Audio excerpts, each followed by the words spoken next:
आप सभी को सादर नमस्ते। मैं अनुज योगी। आज हम बात कर रहे हैं हाई ब्लड प्रेशर पर। संसार के प्रत्येक मानुष में किसी न किसी तनाव, अवसाद, डिप्रेशन या आहार विहार के कारण जो हमारा स्थिति है शरीर की, उसमें जो है बीपी हाई होने के कारण हमारे बॉडी का रक्तचाप बढ़ जाता है और हम किसी न किसी बीमारी से ग्रस्त हो जाते हैं। और बीपी हाई होने के कारण जो हमारा ब्लड सर्कुलेशन है वो धमनियों में कैड़ा होकर चलने लगता है, जिस कारण से भविष्य में हृदय रोग भी बहुत ज़्यादा 25% होने की संभावना रहती है। बीपी हाई अगर एक बार हो जाए तो डॉक्टर सलाह देते हैं कि आप आजीवन, जब तक आप जिएंगे तब तक आप गोलियों का सेवन करते रहेंगे।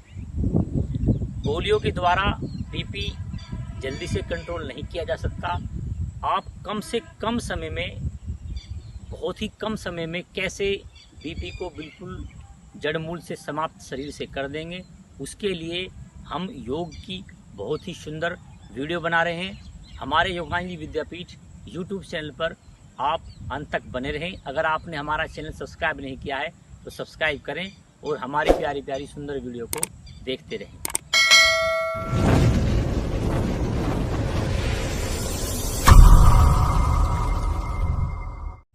आज हमारे साथ है आर्यन आर्यवीर, जो आपको बीपी हाई कैसे आप कंट्रोल कर सकते हैं उनके लिए आपको आसन करके दिखाएंगे। आप ऐसे ही आसनों का हमारे YouTube चैनल पर जुड़कर करते रहेंगे तो आपको बहुत सारा लाभ होने वाला है। पहला आसन है बालक आसन। बालक आसन किस प्रकार किया जाएगा सही स्थिति में, आइए हमारे साथ। बालक आसन।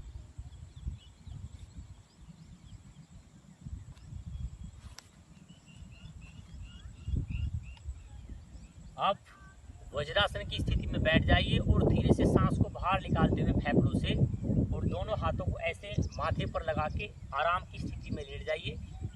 ये बालक आसन है। जैसे बालक शुरू में लेटते थे जब बालक होते हैं, इस स्थिति में कम से कम आप 10 से 30 सेकंड तक आप अगर रुकेंगे तो आपको हृदय रोग में फ़ायदा होगा।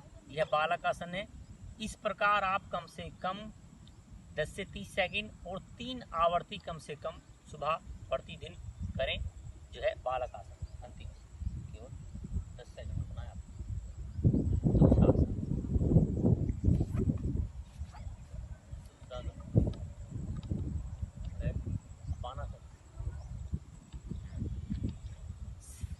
दूसरा आसन, दूसरा आसन अपान आसन है, जो अपान वायु की तरह होती है हमारी बॉडी में।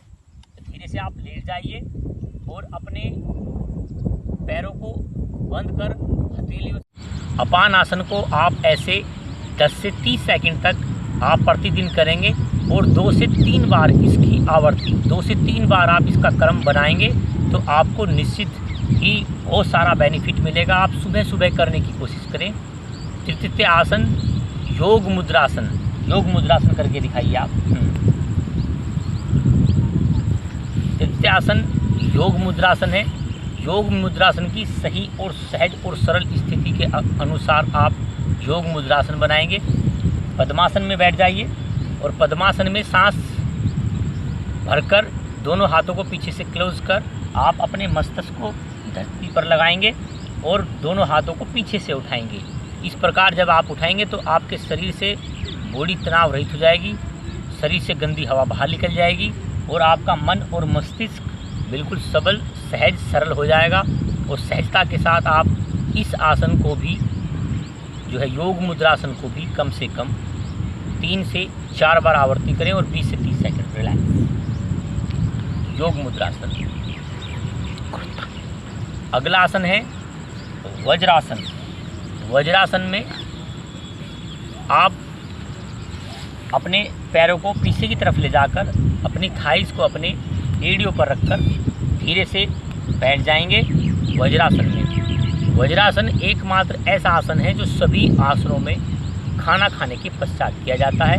इससे हमारी मंदाग्नि प्रज्वलित हो जाती है, जो हमारी डाइजेशन क्रिया है वो एक्टिव हो जाती है और हमारे शरीर में जो विजात द्रव्य है, जो गंदगियाँ हैं, जो भोजन हमने अपथ्य, जो गलत आहार विहार के कारण हमने भोजन ले लिया है, कुछ ना कुछ ऐसा फूड चला जाता है बॉडी के अंदर जो बिल्कुल बॉडी हमारे शरीर के लिए ठीक नहीं होता। ऐसे सभी गंदगी को बाहर निकाल देता है, पाचन क्रिया को एक्टिव कर तेज प्रबल मजबूत बना देता है और यह हृदय रोग के लिए भी बहुत ही अच्छा आसन है। अगला आसन, फोर्थ आसन, पश्चिमोत्तानासन। पश्चिमोत्तानासन में सांस को बाहर निकालते हुए अपने माथे को अपनी जो है नीज पर अपने घुटनों पर टच करेंगे, श्वास को भरते हुए धीरे धीरे लगाएंगे। इस आसन को करने से भी हमारे शरीर की मसल्स खिंचती हैं, जोड़े खिंचते हैं और लंग्स की कैपेसिटी बढ़ती है, हृदय का फैलाव जो है कम हो जाता है और हृदय मजबूती के तरीके से आ जाता है। इसे भी कम से कम हम 10 से 30-40 सेकंड तक करें और 2 से 3 बार इसका क्रम को हम दोहराएं। पाद पश्चिमोत्तानासन। नेक्स्ट आसन है शशांक आसन। शशांक माने खरगोश। वज्रासन पे बैठ जाइए आप। हाँ, और आगे कर लेता है। शशांक आसन खरगोश, खरगोश की तरह किए जाने वाला आसन शशांक आसन होता है।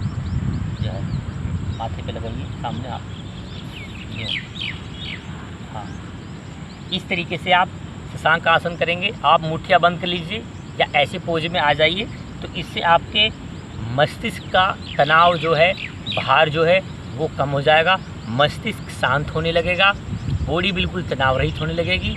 यह एकमात्र ऐसा आसन है, अगर आप इसको बुखार में भी करें तो बुखार कुछ ही देर में ख़त्म हो जाता है। पसीना ज़्यादा आता है बॉडी के अंदर, अगर इसके ऊपर हम कपड़ा डाल दें। शशांक आसन आप जब भी करेंगे तो आपको तनाव रहित, जब भी आपकी बॉडी थकी हुई हो तो आप इस आसन को जब करेंगे तो आपकी बॉडी बिल्कुल रिलैक्स हो जाएगी, बिल्कुल कंफर्टेबल हो जाएगी, सहज सरल सुखद हो जाएगी और आपको गहरी नींद आएगी, जिससे बॉडी आपकी तनाव रहित हो जाएगी।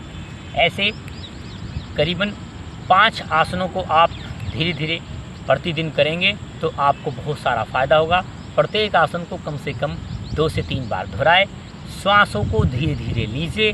श्वासों को जो हमारी ब्रीथिंग है वो बहुत ही नॉर्मल सहजता के साथ होनी चाहिए। आप हड़बड़ाहट में ना करें, जल्दी ना करें, किसी भी विचार को बार बार ना दोहराएं, तनाव रहित होकर करें। अब हम आसनों के पश्चात कुछ प्राणायाम करेंगे। प्राणायाम के द्वारा हमारे शरीर की जो है, हमारे शरीर के अंदर बहुत सारी ऑक्सीजन का लेवल बढ़ेगा, हमारे अंदर ताज़ी ताज़ी हवा जाएगी, जिससे हमारे फेफड़ों का शुद्धिकरण होगा और फेफड़ों की कैपेसिटी बढ़ेगी। फर्स्ट प्राणायाम कपालभाति प्राणायाम।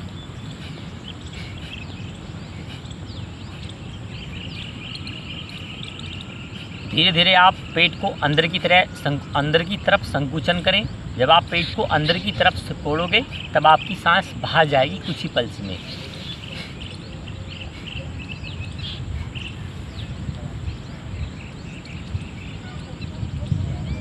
इस प्रकार आप 10 बार करेंगे। 10 बार करने के पश्चात आप सांस को भर के बैठ जाएंगे। ऐसा क्रम आप कम से कम 2 से 3 बार दोहराएंगे और हर बार दोहराते वक्त सांस को भर कर रखेंगे फेफड़ों में। जब आप धीरे धीरे 10 बार, 20 बार, 30 बार आप प्राणायाम करेंगे तो आपको निश्चिंत बहुत सारी ऑक्सीजन का लेवल आपकी बॉडी के अंदर विद्यमान हो जाएगा। नेक्स्ट प्राणायाम है अनुलोम विलोम प्राणायाम। आप जो है अपने नासिकाग्र को बंद करते हुए धीरे से श्वास भरते हुए कुछ देर रोकेंगे।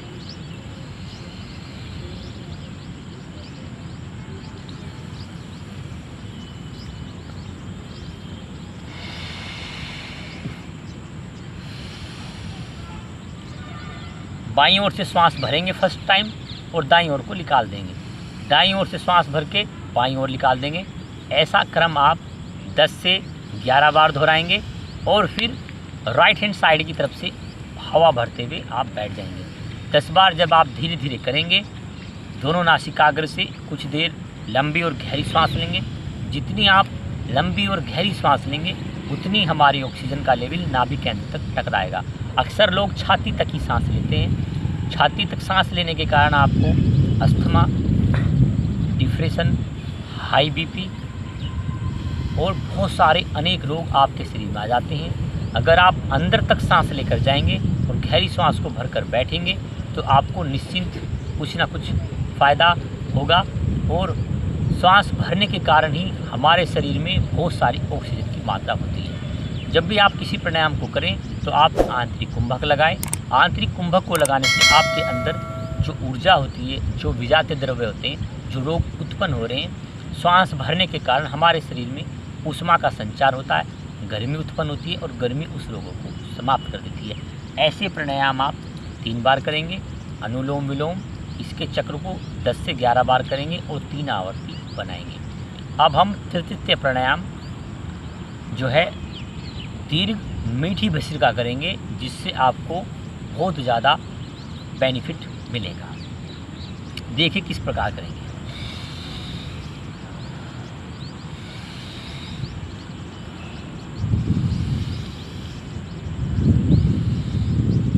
ताकत से सांस लेंगे और धीरे से मुख को खोलते हुए सांस बाहर निकाल देंगे। ताकत से सांस हर बार संकुचन करेंगे और धीरे से निकाल देंगे। ऐसा क्रम आप 10 से 11 बार करेंगे तो आपके ताकत से आप सांस खींच रहे हैं और धीरे से निकाल रहे हैं। इसका मतलब है आपकी बॉडी तनाव रहित हो रही है, बिल्कुल डिप्रेशन से दूर जा रही है। जब आप योग करें तो किसी ना किसी प्राणायाम करते वक्त भगवान का किसी भी चीज़ का आप अनुसरण करते रहें, मंत्रों का जप करते रहें और अपने भूमध्य चक्र पर दोनों आँखों के बीच, दोनों आईब्रो के बीच आज्ञा केंद्र शिव नेत्र पर अपने मस्तिष्क को केंद्र करके रखें तो आपको बहुत सारा फायदा होगा। 10 बार कर 11वीं बार आप भारी कुंभक, बाहर सांस निकाल दीजिए। बाहर सांस निकालते हुए भारी कुंभक लगाकर ऐसे आप बैठ जाएंगे, हथेली ऊपर। पेट पूरा खिंचा हुआ, सांस आपकी बाहर निकली हुई रहेंगी। इस प्राणायाम में सांस हम इसलिए बाहर निकालते हैं क्योंकि इस सांस बाहर जब निकालेंगे तो हमारे जो है फेफड़ों की कैपेसिटी, बार बार हम सांस लेते रहते हैं तो एक ही दिशा में रहता है। जब हम सांस बाहर निकालते हैं तो शरीर ज़्यादा देर नहीं रोक पाता। ज़्यादा देर रोके हृदय पर प्रभाव पड़े, रक्त का संचरण अच्छे प्रकार से हो, नसों में कोई ट्यूमर वगैरह ना बने और सही प्रकार से सही स्थिति में जब हमारी बॉडी चलती रहेगी, इन आसनों को, इन प्राणायाम को और भोजन का संतुलित आहार आप जब लेंगे और इसमें थोड़ा सा आप फलों का आहार, और फलों के आहार में आप जो है घिया जो सब्जी होती है, घिया का जूस, लौकी का जूस निकलवाइए। कम से कम 200 से 250 ml आप प्रतिदिन इसका सेवन कीजिए। और घिया के जूस के साथ साथ आप आंवले का जूस भी ले सकते हैं। आंवले के जूस के साथ साथ पुदीने के पत्ते उसमें मिला के ले सकते हैं। जिनको शरीर में दर्द रहता है, बीपी हाई रहता है, वो जो है घिया के जूस का सूप बनाकर अगर आप इसका सेवन करेंगे तो निश्चिंत आपको जूस पीने से फ़ायदा होगा। पानी का अत्यधिक सेवन करें आप, ठंडे पानी का। और जो है एक मुक्तावटी नाम की टैबलेट आती है, जो है बैद्यनाथ की अलग अलग कंपनियों की आती है। आप मुक्तावटी की 2 टैबलेट सुबह, 2 टैबलेट शाम, या तो दूध के साथ या पानी के साथ आप इसका सेवन करेंगे। आप निश्चित इन आसनों को करेंगे और संतुलित भोजन लेंगे, तनाव रहित रहेंगे। कुछ देर आप प्राणायाम के करते समय भगवान का स्मरण करें, प्रार्थना करें, क्योंकि हम इस संसार में पैदा हुए हैं। प्रत्येक मानव स्वस्थ रहे, सबल रहे, मजबूत रहे, आकर्षित रहे और देश का, समाज का और हमारे प्रांगण का और अपने माता पिताओं का नाम रोशन करते रहें। इन ऐसी भावना जब आप देश के प्रति, समाज के प्रति, धर्म के प्रति रहेंगे, आप प्रतिदिन कुछ ना कुछ ऐसा कार्य करते रहेंगे तो आपका मन और मस्तिष्क बिल्कुल तनाव रहित हो जाएगा। जब बॉडी में चिड़चिड़ापन नहीं होगा, अवसाद नहीं होगा, डिप्रेशन नहीं होगा तो आपको निश्चिंत ही 5 से 10 दिन में निश्चित हम दावे के साथ कह रहे हैं कि आपका बीपी हाई, जो हाइपरटेंशन है, डिप्रेशन है, ये बिल्कुल दूर हो जाएगी। आप हमारे योगांजलि विद्यापीठ चैनल को सब्सक्राइब करें, शेयर करें, कमेंट्स लिखकर इनबॉक्स में बताएं। हम भविष्य में आपके प्रति ऐसी नई वीडियो लाते रहेंगे। आप सभी का बहुत बहुत धन्यवाद।